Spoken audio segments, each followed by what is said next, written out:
We are back on the Rational Boomer podcast. Hopefully, your day is going well. It is Saturday. We had one hell of a week, a lot of things happening. So, we have a lot of things to talk about. With all 19 of those defendants in Fani Willis's indictment actually coming through and actually surrendering by Friday at noon, I was impressed by that. I didn't think that would happen.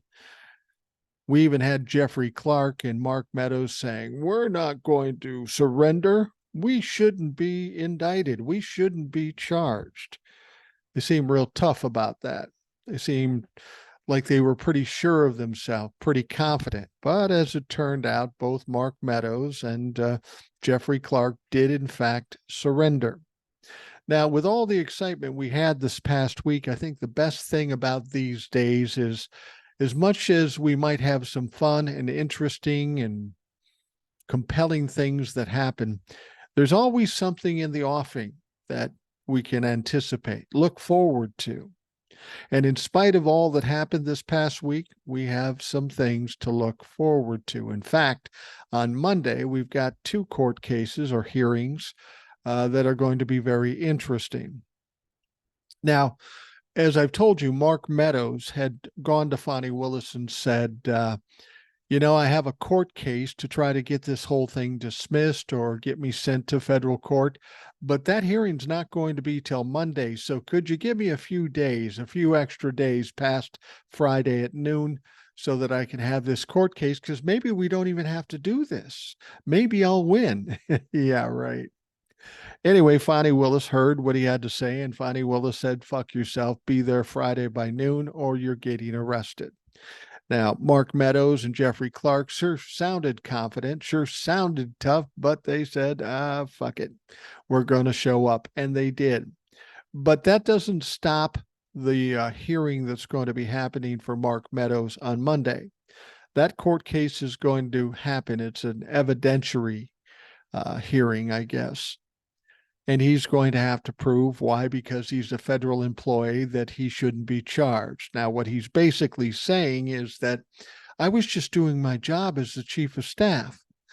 Well, I beg to differ. I think if you looked at the job description for a chief of staff to the president of the United States, going down to some random state and trying to overturn an election, I don't think that's on your list of responsibilities. Maybe I'm wrong, but I think that's probably the case.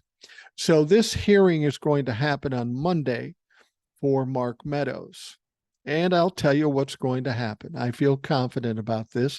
Nothing is going to happen.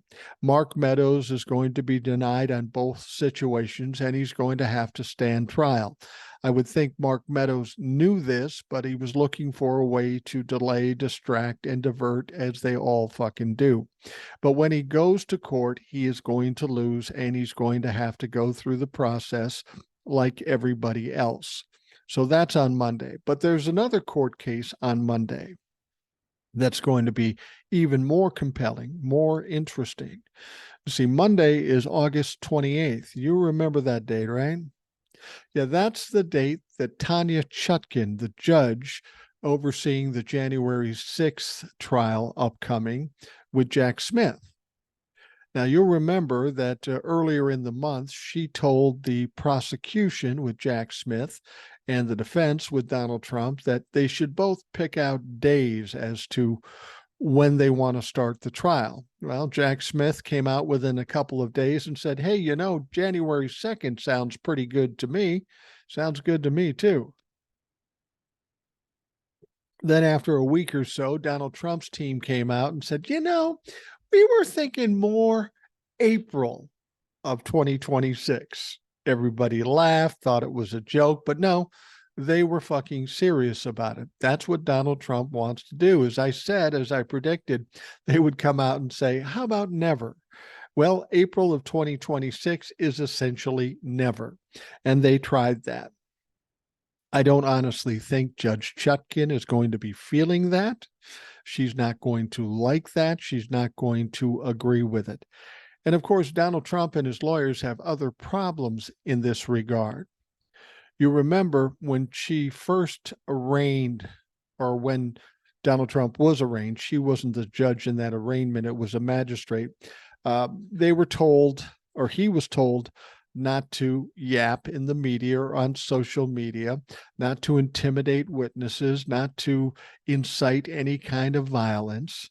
But of course, Donald Trump did exactly the opposite of what she asked. In fact, Judge Chutkin herself is getting all kinds of death threats and that sort of thing, and racial epithets and racist bullshit. So she's been getting a lot of it. A lot of the witnesses has been getting a lot of it. And a lot of us are saying, well, why the fuck hasn't she done anything yet? Well, she did say that if this continues, she would speed up the start of the court case, which would be exactly the opposite of what Donald Trump would want to happen. So she would think that that might give him pause and cause him to stop doing it. Well, he hasn't stopped doing it. So now it all culminates on August 28th, which is Monday. When they get together on the 28th, it's presumed that Judge Tanya Chutkin will come up with a final start date to the trial. Now, I'm going to tell you this, without all the other things involved, it's nowhere going to be near April of 2026. It's going to be much closer to Jack Smith's January 2nd. And then you throw in the fact that Donald Trump did exactly what she told him not to do, and she's getting some of the death threats. I have a feeling there's going to be a little conversation on August 28th. She's probably going to be pretty fed up about this. And, you know, she's reluctant to hold Donald Trump too responsible and cause too much trouble in this court case unless she absolutely has to. So what I presume is going to happen, she's going to sit down, probably not Donald. Donald probably won't show up, but his lawyers will. And she'll remind him of what she instructed and that he's not complying with those instructions. She'll probably also remind the lawyers that, you know, you're on the hook too, because it's your responsibility to control your fucking client. And that could mean some bad things for the lawyers, maybe sanctions, maybe disbarment, maybe fines, whatever the fuck it is. Those lawyers are on the hook as well. But I'm guessing she's going to sit down and say, listen, I gave you an opportunity. I gave you the instructions. I told you what could happen. Now I'm out of options. I'm out of options. He hasn't listened to anything. So I'm just going to warn you here.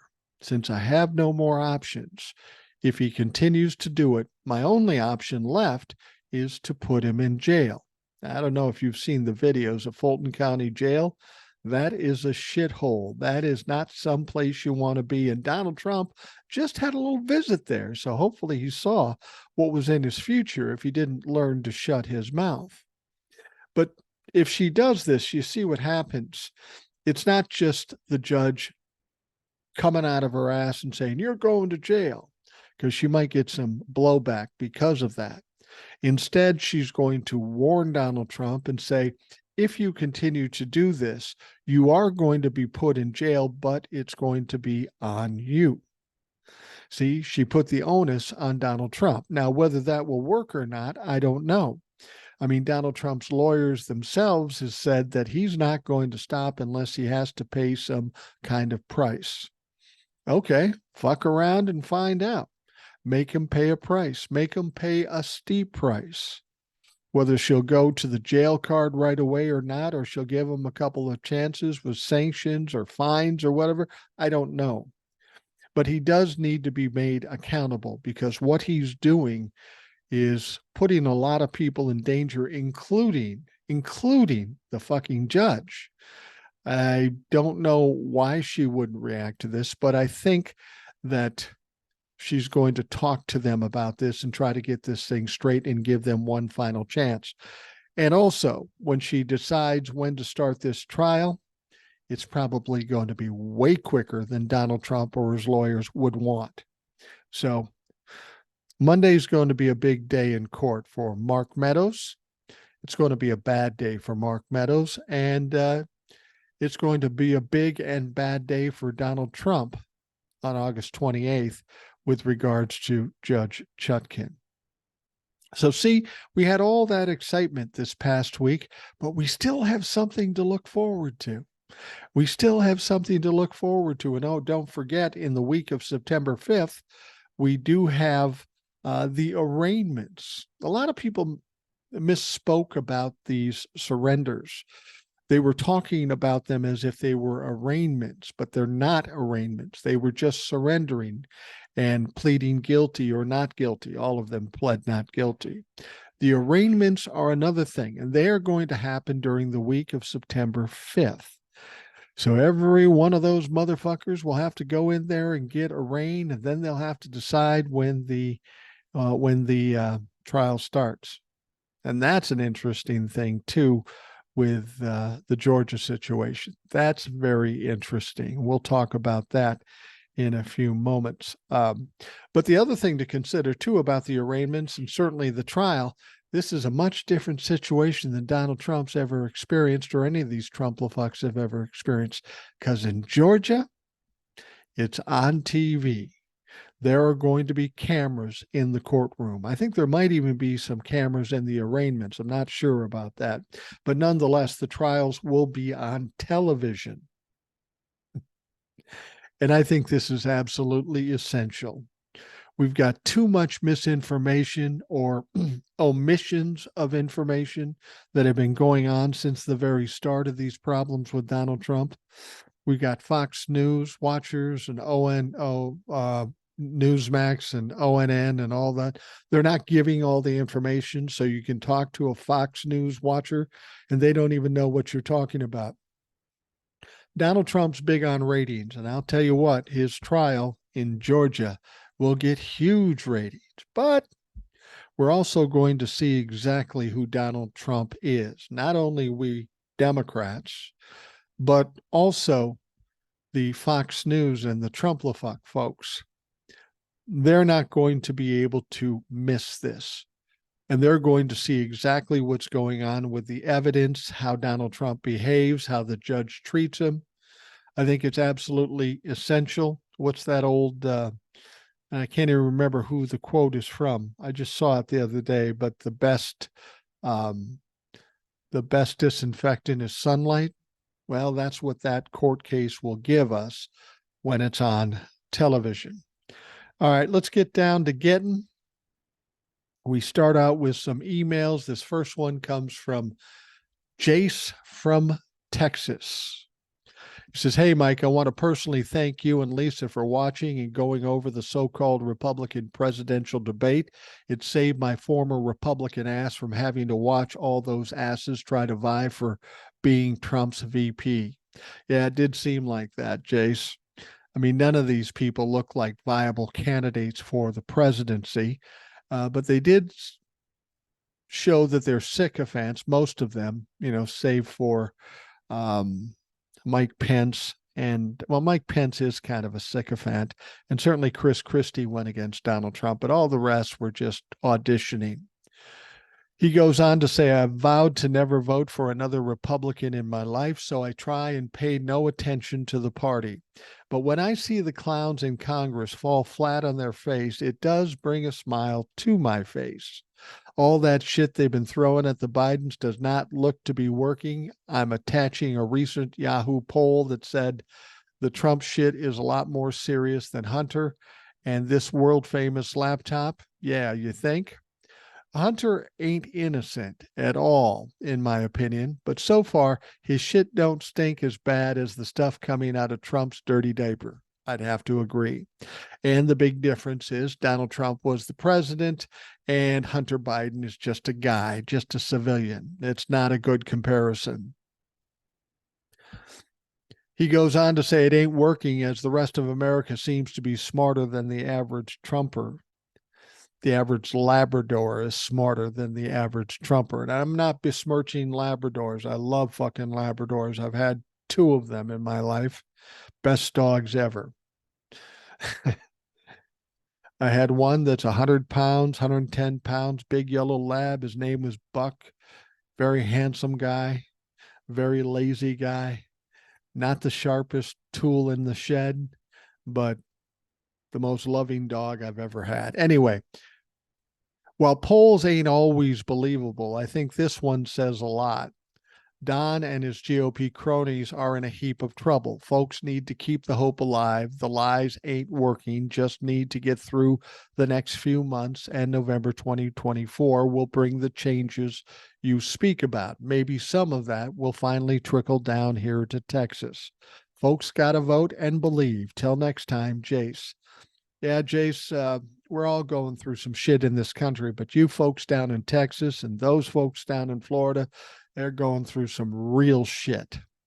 And Greg Abbott's going to have his feet put to the fire here pretty quick. I think we'll talk about that later. Got some very hot weather down there, and there's some concern about Greg Abbott's little boutique grid and it holding up during the heavy heat. We'll talk more about that later, but shit goes bad down there with the electrical grid. Greg Abbott's going to take the shit. Now, this one comes from Lisa. She's talking about Kevin McCarthy and some other Republicans talking about trying to impeach Joe Biden after the August recess. She says, how is that even possible? Is it possible? They would need a majority vote, right? What the fuck is he talking about? Impeach him on what grounds? A great economy, unemployment at its record lows, infrastructure bill. We are enjoying a pretty decent economic recovery. So what the flying fuck is McCarthy talking about? Lisa. Well, Lisa, it's not actually about impeachment. If you listen to Kevin McCarthy, he says he doesn't say we're going to have an impeachment hearing. What he says is they're going to start an impeachment inquiry. They know that if they actually put Joe Biden through an impeachment, that is a fucking loser. They cannot win that. No way, no how. What the Republicans do and what they've always done is just, instead of having any substance, they just try to smear their opponent. They did it to Hillary Clinton in 2016. In 2020, they tried to do it to Joe Biden. Remember, they went to Zelensky in Ukraine and said, hey, find some dirt on Biden. Well, they never did. And of course, Biden won by 7 million votes. Now, once again, he's got Biden again, assuming Donald Trump even runs, and they're trying to smear him. They're trying to bring out a court case with Hunter Biden that was already looked at under Donald Trump's reign with his DOJ and FBI, and they found nothing, but still, they try to pull that out of their ass and make something of it. And that hasn't really worked too well. So they're going to kind of shift away from Hunter Biden still being part of the mix. And now they're going to do an inquiry about the prospect of impeaching Joe Biden. Lisa, they're not going to do it. As much as MAGA may want to do it, as much as Kevin McCarthy can be forced into doing it, they're not going to do it because it is a loser. The vast majority of Republicans in the House that have and for the people listening on audio, I'm making a quotation sign, the reasonable minded Republicans. And I say that with quotations because I don't know that there are many, but there are some that are more reasonable than the Trump-la-fuck MAGA fucks, okay? They understand that it's bad for business if they do something like this. And so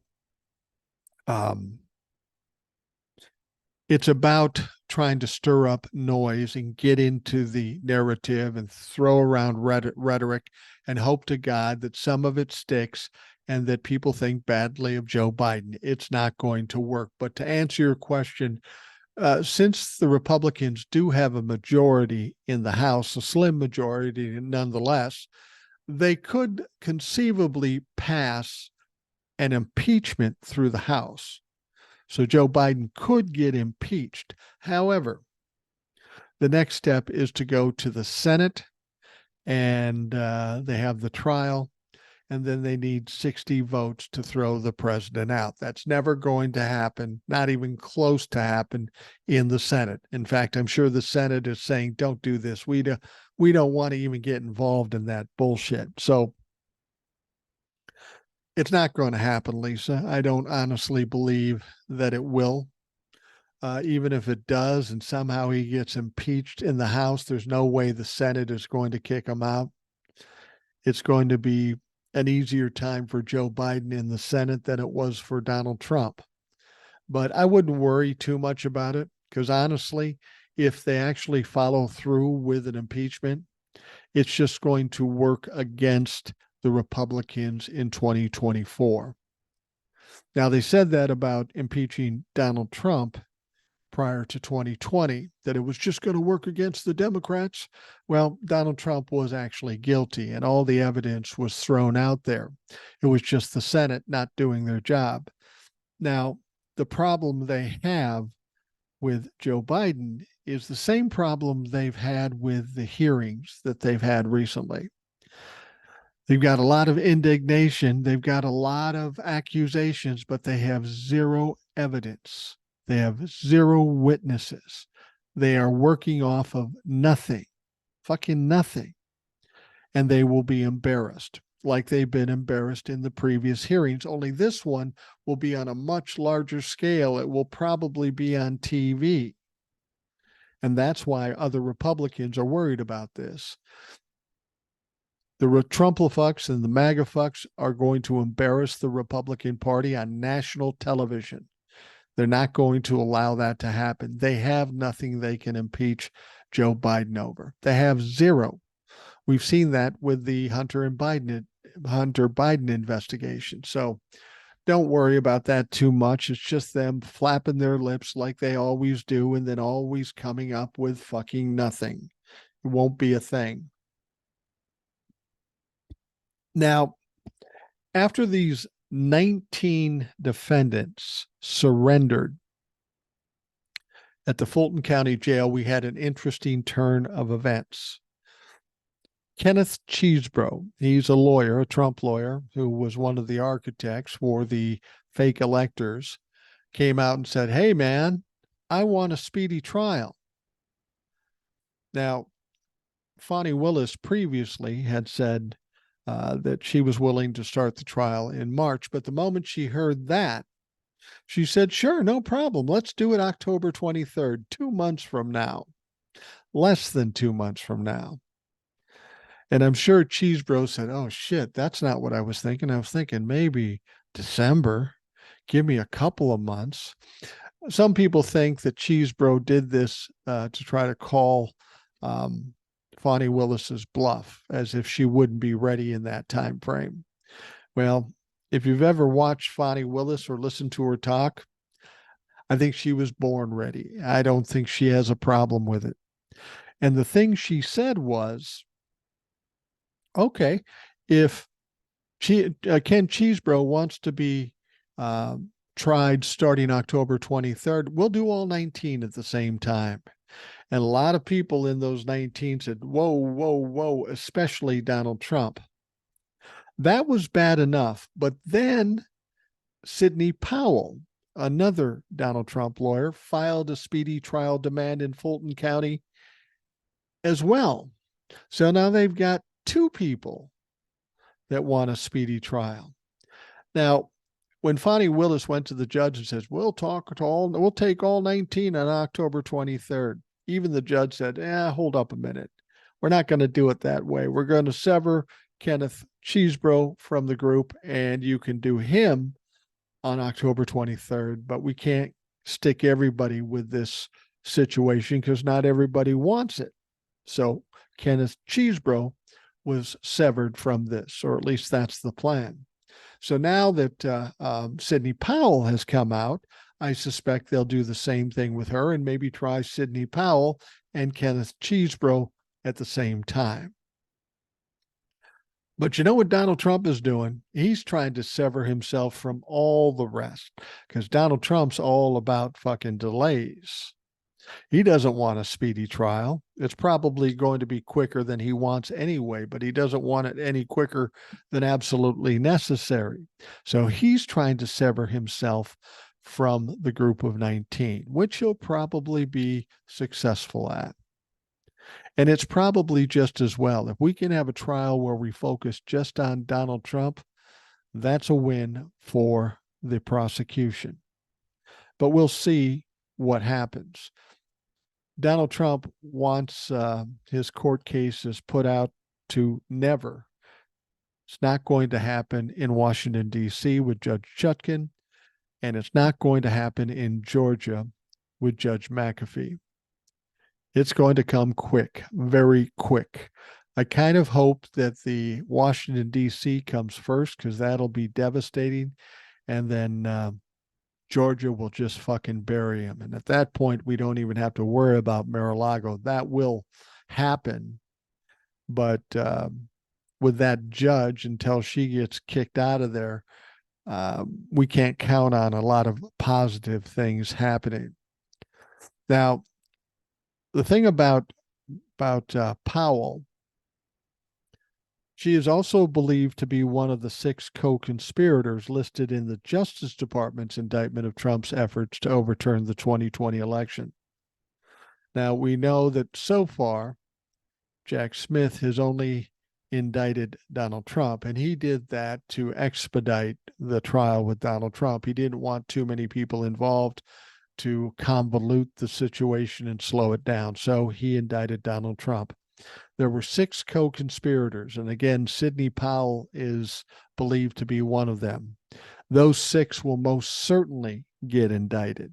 So Sidney Powell's going to have an indictment federally and an indictment in the state of Georgia. That should be fun, huh? She should have a good time with that. She's got all the evidence. It's sure it won't be a problem for her to win these cases. Now, some people are asking, why would Sidney Powell and Kenneth Chesebro want to go so quickly? Well, there's one obvious reason. It's money. These are just regular folks. They don't have tons of money. They don't have a lot of money. And the longer the case goes, the more money it's going to cost them. So they have some pressure with regards to money. Now, some people believe that Donald Trump went to them and said, listen, you guys go first. And the reason he would want to do that is because then he could see the prosecution's case ahead of time and then plan and get set up for when their trial started. That's conceivable. But it's also something that would work against them. These court cases go before Donald Trump. All this evidence comes out there. Fani Willis can try different things. Anything that doesn't work, she throws it out and doesn't use it against Donald Trump. Everything that does work, she'll hone it, make it a little more effective, and then attack Donald Trump. It's always about delays with Donald Trump, but a delay isn't always a good thing. And with Donald Trump in this case, there's so much evidence and so many witnesses, and all the witnesses being Republicans, he's going to be in deep trouble when it's all said and done. So this is going to be interesting to see how this plays out in Georgia. I'm not sure whether they're going to make the final decision as to when the court case starts, but I'm guessing it may be closer to March than October 23rd. I think that Sidney Powell and Kenneth Chesebro will start early, maybe not October 23rd, maybe early November, something like that. But they will probably start early. Everybody else will try to stretch this out as much as they can because that's what they fucking do. They're afraid of what's going to happen. And I never understood this, you know. I try to look at things pragmatically. And if I got something bad coming at me head on, personally, I'd rather get it done and over with and moving forward further. Because whatever's coming at me is generally not going to be as bad as I thought it would be. Now, that's where I'm different with people like Sidney Powell and Kenneth Chesebro and Donald Trump. What they have coming toward them is probably way worse than they think. So I understand their fear. But again, delaying it, spreading it out over time is just going to cost you money. The inevitable is the inevitable. You're going to get nailed, you're going to get convicted, and you're probably going to do jail time. Look at it this way, guys. The faster you get in jail, the faster you'll get out. The Nixon folks found that out, and you guys maybe will want to consider that. Don't delay it. Just take your medicine and fucking go to jail and do your time, because you're going to do it regardless, whether it's tomorrow or 6 months from tomorrow. You're going to do the fucking time. There's no question about it. So it'll be interesting to see how all of that shakes out. It's going to be fun for us watching these people wiggle around and flail and get excited and make accusations that are absolutely ridiculous. It's going to be so much fun. I'm going to enjoy it. It's like my granddaughter always says whenever we're doing something that she really wants to do something, like if we're walking to a pool or the park or whatever we're doing, she'll look at me and she go, "I'm so excited." And that's kind of how I feel about these upcoming trials. I'm so excited. All right, we'll take a quick break and we will be right back.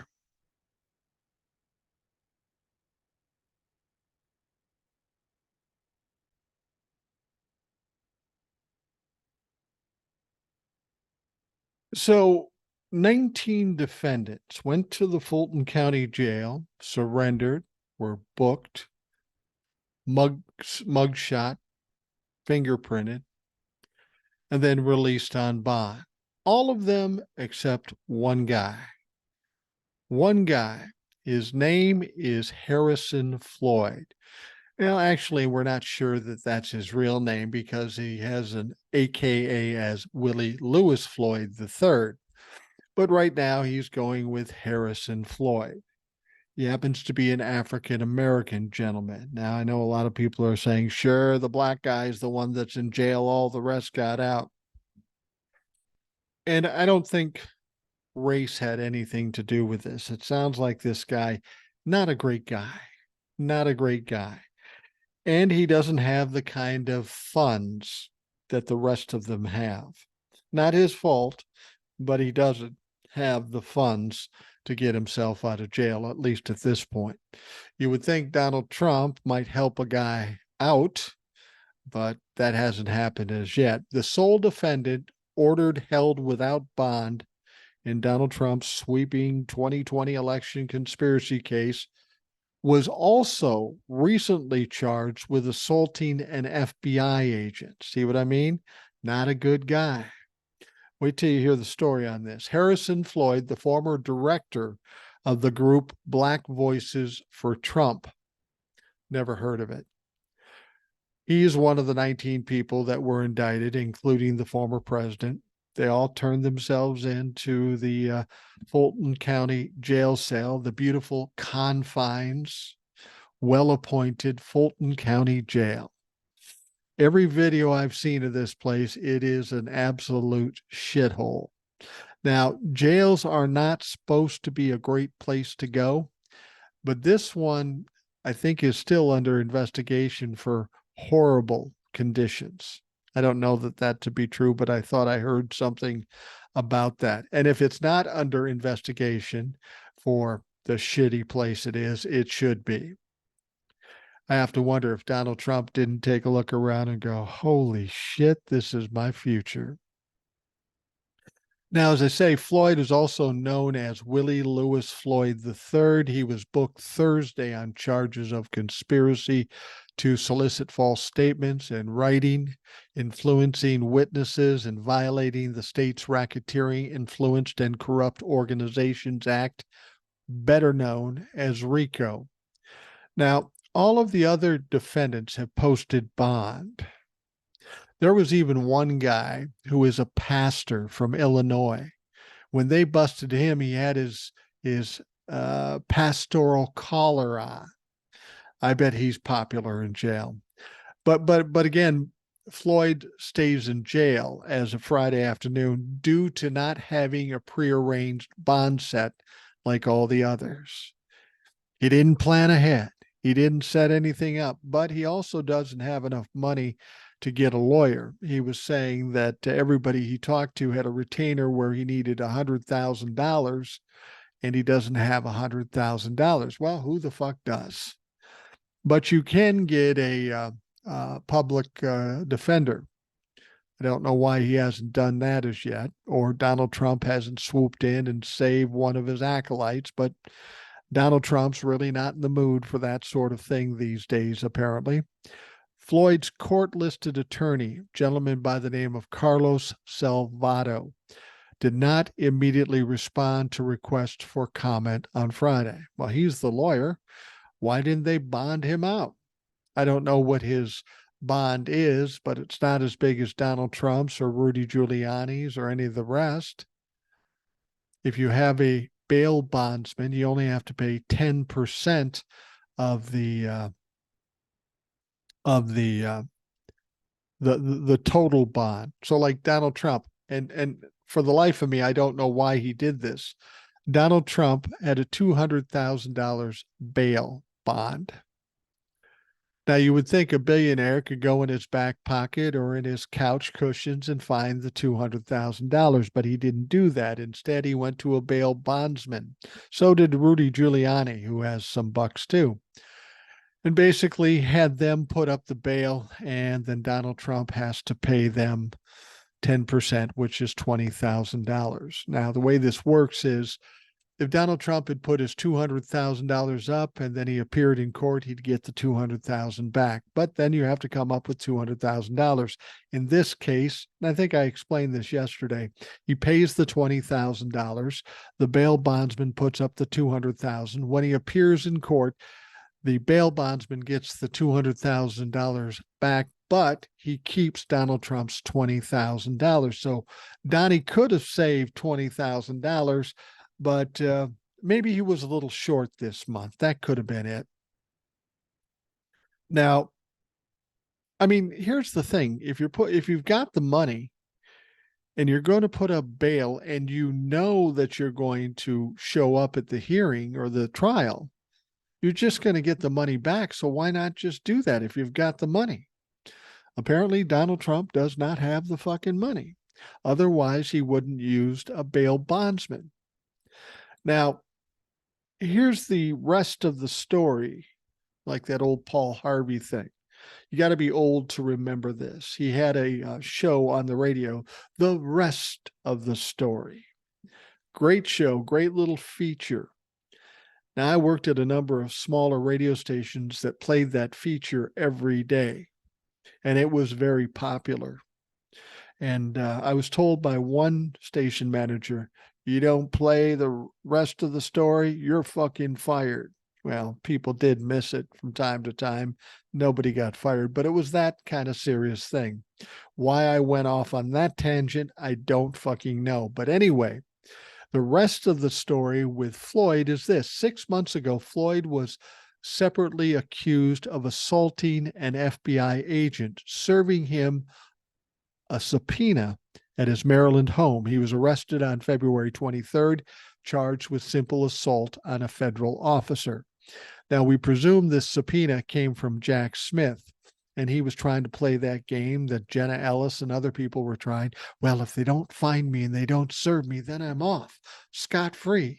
Now, that's not how it works. They'll get you one way or another. All you're doing is delaying the inevitable. I mean, that's all that any of these fucks are doing, is delaying the inevitable. So, now, according to a copy of a criminal complaint filed in May, 2 agents attempted to hand Floyd the subpoena in person as he was returning to his Rockville home. The agents said they first called Floyd, whom they knew to be a retired Marine and a professional MMA fighter, and spoke with him over the phone in a recorded conversation. They introduced themselves as federal agents, so he knew what he was dealing with, and said they needed to serve him a federal grand jury subpoena, the Jack Smith grand jury. Now, though the subpoena's purpose was not disclosed, you can presume it's Jack Smith's thing. The FBI agent said Floyd refused to accept the subpoena while outside his apartment, and that he ignored one agent's display of their badge. He didn't care if they were FBI. So one agent stuck the document in his front door as Floyd was closing it on them, according to the complaint. Now, as the agent started to exit down a staircase, they say they heard Floyd yelling from behind them, and then allegedly he rushed down the stairs and screaming obscenities. Goodness, no. Floyd allegedly struck one of the two agents in the chest, knocking them backward while yelling in their face. You don't do that to the FBI. I think any idiot would know that. He allegedly backed away after the second agent flashed the firearm secured at his waist. Willis said, "I haven't seen anything. You haven't given me anything. I don't know who the fuck you are." Floyd was alleged to have yelled that after backing away. Now, when the agents left, Floyd then called 911 to report the two people, one of them armed, that had accosted him. He said the people followed him into the house, threatened him, and threw things at him, according to the complaint, which wasn't true, and I'm sure there's video coverage of this. Then he said, "They were lucky I didn't have a gun on me because I would have shot their fucking ass." Oh, that would have done well for you, shooting a federal agent? Now, when police officers arrived, Floyd said he felt like he'd been grabbed by his feet by the FBI agent as he was climbing the stairs to his apartment. He acknowledged the document left on the floor and showed police officers a photo of the agent's business cards. He said the photo had been sent to him by his mother-in-law. So now Floyd said of the subpoena left on the ground, "I don't know what this is. I'm not touching it. I'm not picking it up." See, he thinks if he doesn't acknowledge it, he won't have to testify. Not the case, Willie. You're going to have to testify. Floyd allegedly told the officers that he went back into his apartment to get a weapon from the kitchen because he had to go fight two guys and make sure they don't come back. He said that when he saw the agent's firearm. He almost went for it. Again, another good move. Now, both agents denied having touched Floyd and said that an audio recording of their encounter with him supports this. So Willie's got a problem here, or Harrison, or whatever his name actually is. He's still in jail. And I'm sure he's enjoying his time in the Fulton County Jail, as the video showed so many other people's just luxuriating in the confines of the Fulton County Jail. I'm being sarcastic. So he doesn't have money. He's got a history of violence, and he's sitting in jail.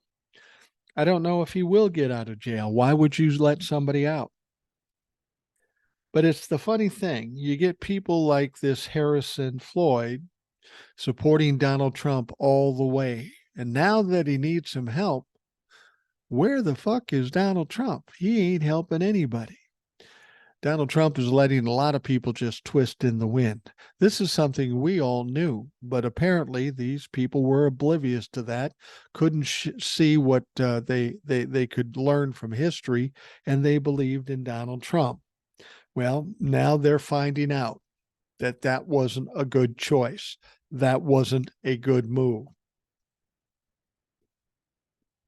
Now, when Donald Trump surrendered, everybody was really excited about the mugshot, Donald Trump's first mugshot.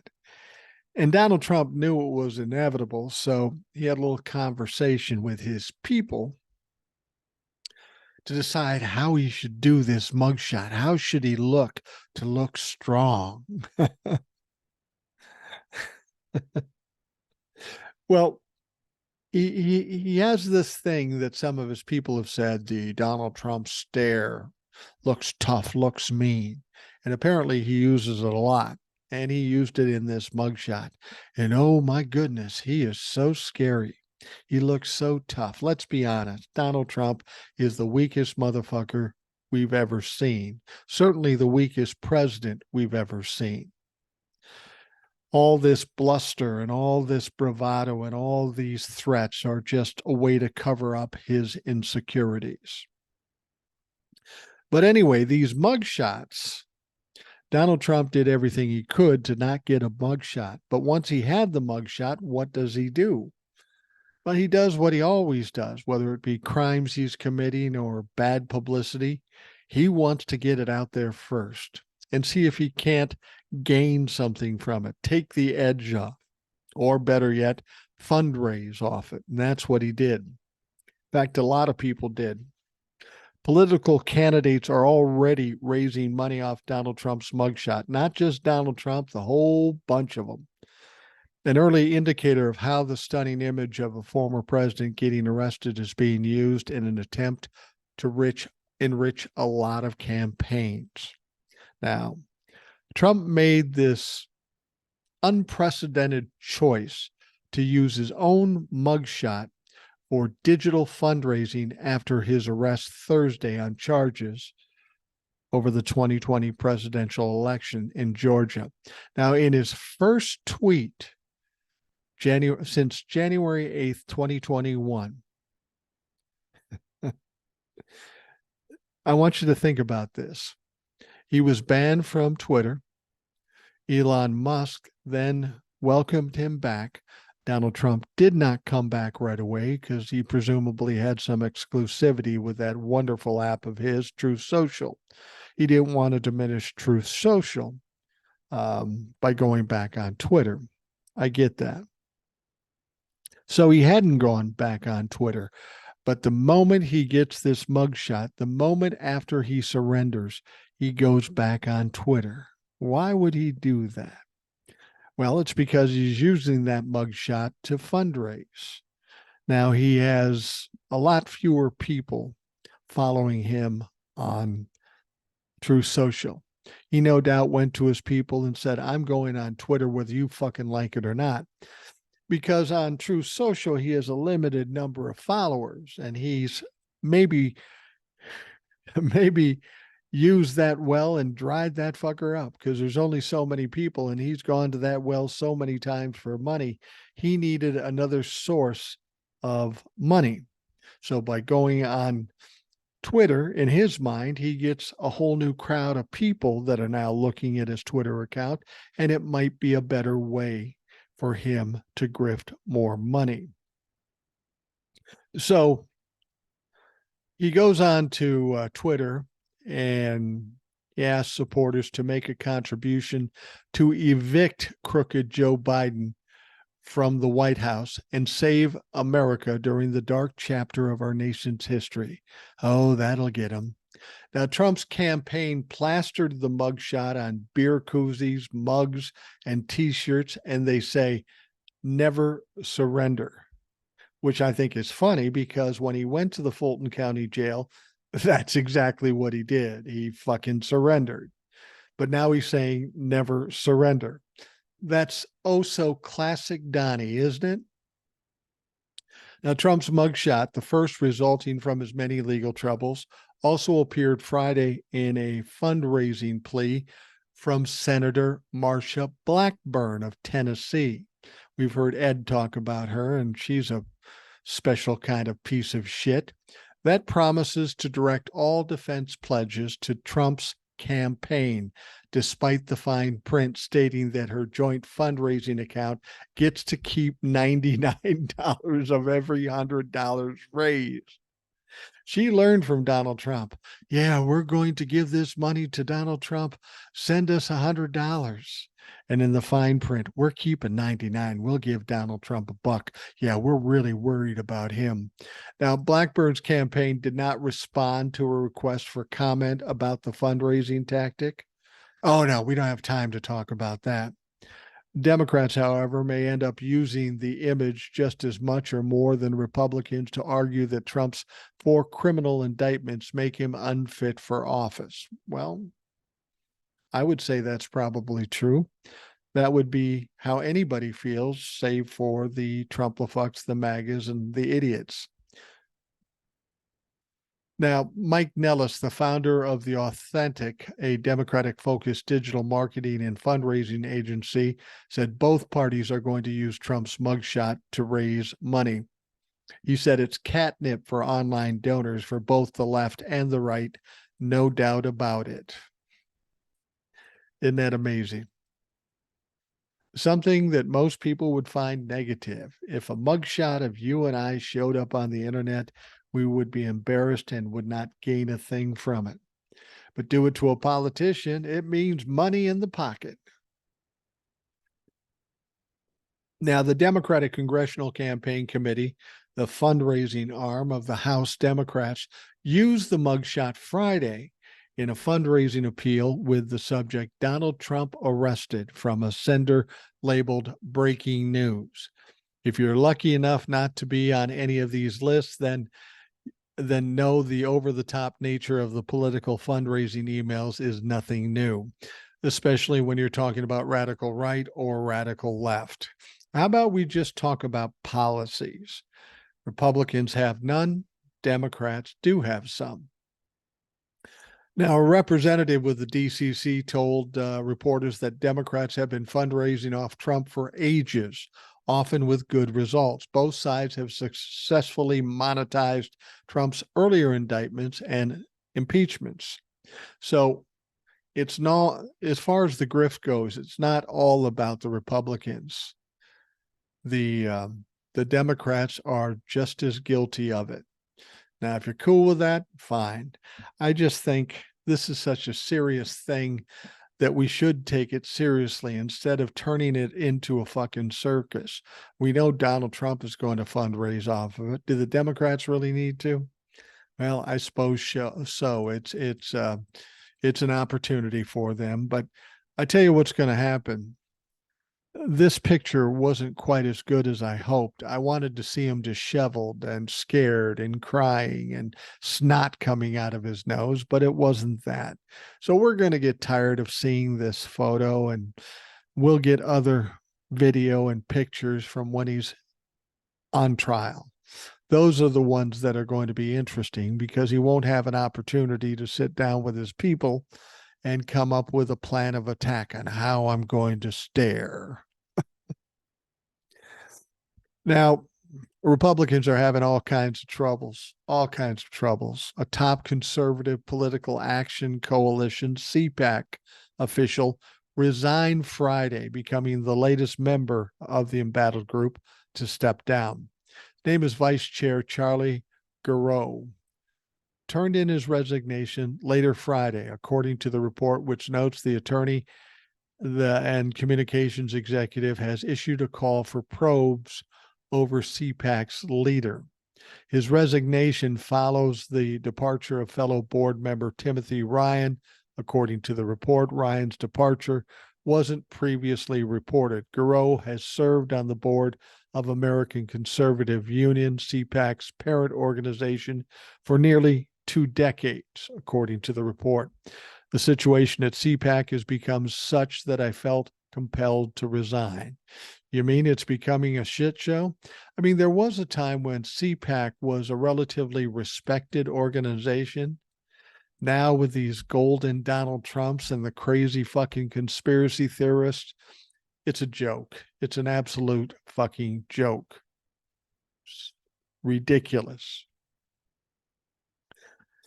Now, with the pressure being applied to these 19 defendants in Georgia, Donald Trump's got a few other problems here. 3 of former Trump's co-defendants in the Fulton County, Georgia, have submitted court filings pointing the finger at Donald Trump. Yep, they're already ready to flip on him. And this is exactly what Fani Willis intended to happen. I don't think she ever believed that she was going to prosecute all 19.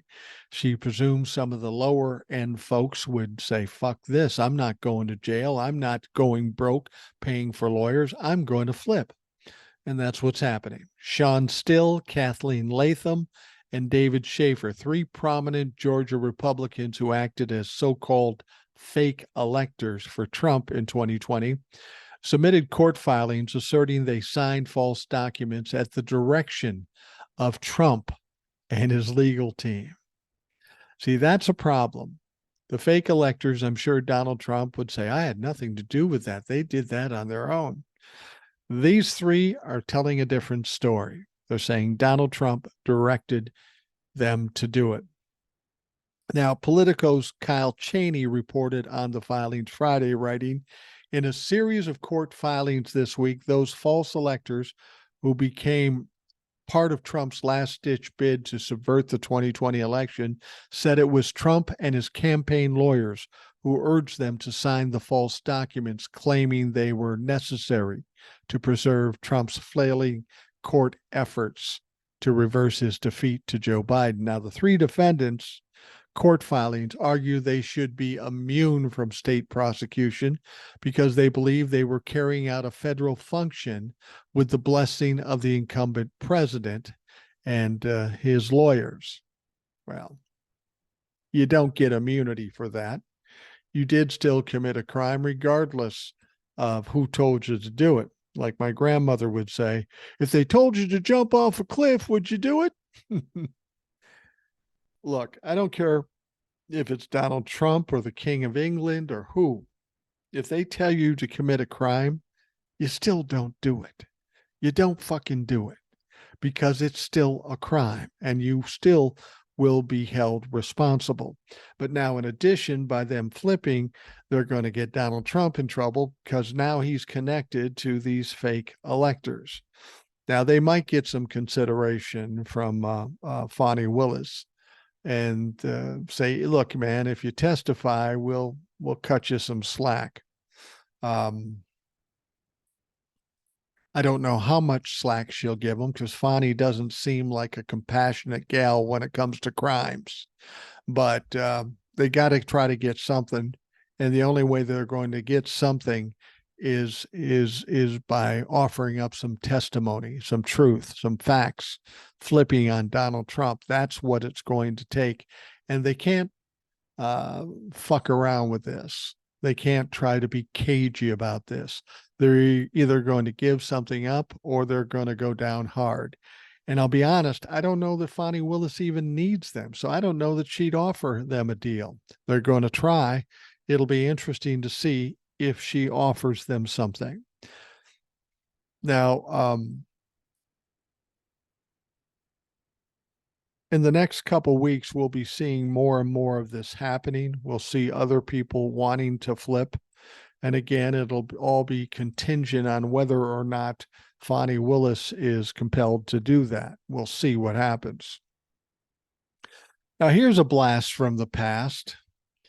She may have been the start of all these conspiracy theorists, dumb fucks, incompetent, inept motherfuckers of the Republican Party. Of course, I'm talking about former governor of Alaska, Sarah Palin. Why is she still in the mix? Why is she still talking? She's nobody. She's failed. She's stupid. But apparently, she thinks only bad things can come from prosecuting Donald Trump for his many alleged crimes, including, hold on, wait for it, civil war. Sarah Palin says if we prosecute and convict Donald Trump, we could have a civil war. Yeah, no. Have you noticed the vibe in this country? Prior to all that's happening now with the indictments and the charges and such, right after Donald Trump lost the election, these Trump-fucks were very adamant. Oh, if you don't watch out, just you wait. There's going to be a civil war. We're tough. We got guns. We're coming after you. They were very confident about that.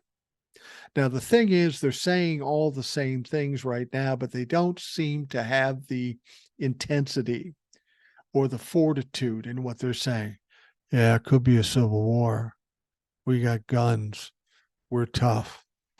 They know that they're going to be called out on their shit, and they know that we know they ain't going to do shit. So now keep in mind where Palin became famous was when she was running mate for John McCain. And for the life of me, I don't know why John McCain agreed to this. He was a serious man, a serious politician. Sarah Palin is not serious about fucking anything, but she was his running mate. Now think about this. This was in 2008. 2008, 15 fucking years ago. Why is she still a thing?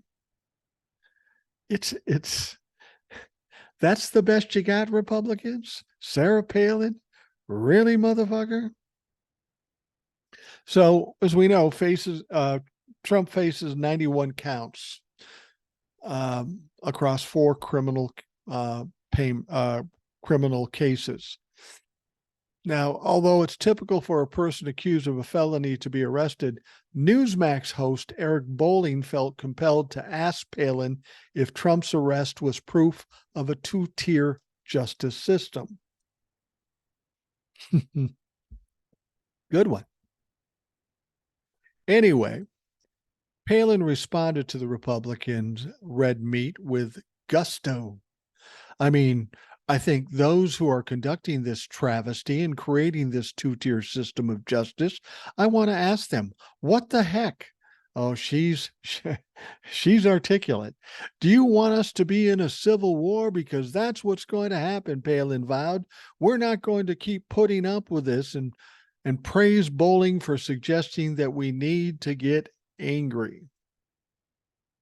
Yeah, go ahead and get angry. See what happens. Did you get angry when you got your ass kicked by Barack Obama? What'd you do? We keep hearing about these Civil War things, and it kind of culminated in Georgia. Everybody was saying, we've got a protest plan there. And when it came to the moment in time when Donald Trump surrendered and finally came out, there was like a dozen, maybe a couple of dozen Trumplafucks. They were carrying signs. They were basically clowns. Nothing happened. Now, I know a lot of the people that were planning to come out to Georgia were scared because they thought it was a trap by the deep state. It wasn't a trap. I mean, if you commit crimes, you're going to jail. That's just common sense. Of course, common sense is at a premium when it comes to Trumplafucks. She added, do we need to rise up and take our country back? Go ahead. Fucking do it. I'd love to see you do it. Because you know what? There'll be a lot of Ashley Babbitts. And Sarah, you're known for having a gun and go hunting. Go get your arms and come on out and fight with the rest of them. We do people a lot of favor if we put you in jail, including your own family. I don't think your fucking own family likes you. Palin then griped that the Republican National Committee has the funds and the platform to stoke collective anger over the indictments, but they're too timid and a bunch of frickin' rhinos running this thing. She warned that the RNC better get their stuff together, or I have to ask them to. What do they want as an outcome of this civil war? Yeah, Sarah, you're tough. There isn't a tough guy on the Republican MAGA side. You guys all talk a good game, but you don't back it up. 4 fucking indictments, arraignments, 91 charges. And what have you done? Oh, you better not indict him. Nothing happens. Oh, you better not convict him. Nothing's going to happen. Nothing's going to happen. Now, I'm going to wrap it up with this stupid news story. This was talked a lot about yesterday. And when Donald Trump surrendered, everybody was excited. Oh, they're going to weigh him. They're going to check his height. And he's going to be embarrassed because it's not what he says he is. It didn't turn out that way. Donald Trump apparently self-reported height and weight in his Georgia booking record. 77-year-old former president surrendered Thursday evening to the authorities, and he made the declaration that he is 6'3" and 215 pounds. Now get the mental image of Donald Trump on the golf course with his gut hanging out and looking sloppy as fuck, okay? You got that in your mind. You know who else is 6'3" and 215 pounds? Jason Momoa. Yeah, they're just like twins, aren't they? Fucking just like twins. Clearly he lied. Now, Joe Scarborough on NBC said it was a very sobering moment. He said of the president's arrival in the jail to be fingerprinted and photographed for a mugshot. I mean, one of the few moments of levity provided by Donald Trump's staff was his self-reported weight and height. Joe Scarborough says, I stood next to him many times. I'm about 6'4". He's maybe 6'1", maybe 6'1.5", 6'2", but he's definitely shorter than me.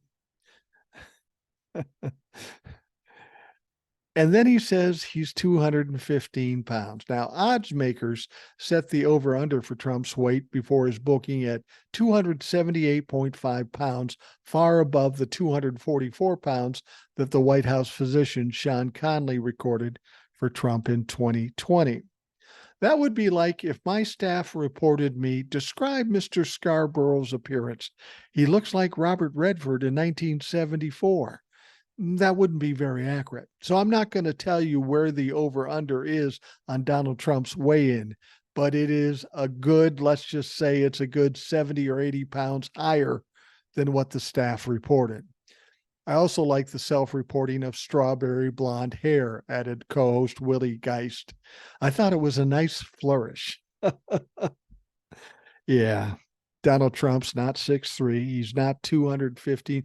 I'd put it this way. If Donald Trump is 6'3" and 215 pounds, then I'm 6'1" and 165.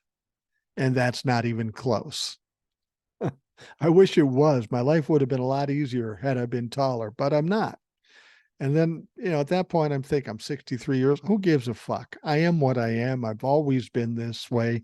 I got by just fine. But Donald Trump is so worried about his appearance and how people perceive him. He's got to tell him he's 6'3" and 215. Dude, you're 77 years old. You're not in good shape. All you eat is McDonald's fucking hamburgers. How else are you going to turn out? I got to say, he's probably 280, 285, and maybe 6 foot because we know he wears lifts. So even if he was standing next to Joe Scarborough and he was 6'1", 6'1.5", he probably had lifts in at the time. He's maybe 6 feet. This guy is fucking amazing. And that's a good place to wrap up the Rational Boomer podcast. I want to thank you all for taking the time to listen and to watch. I hope you have a great day today. And of course, we'll be talking to you again tomorrow.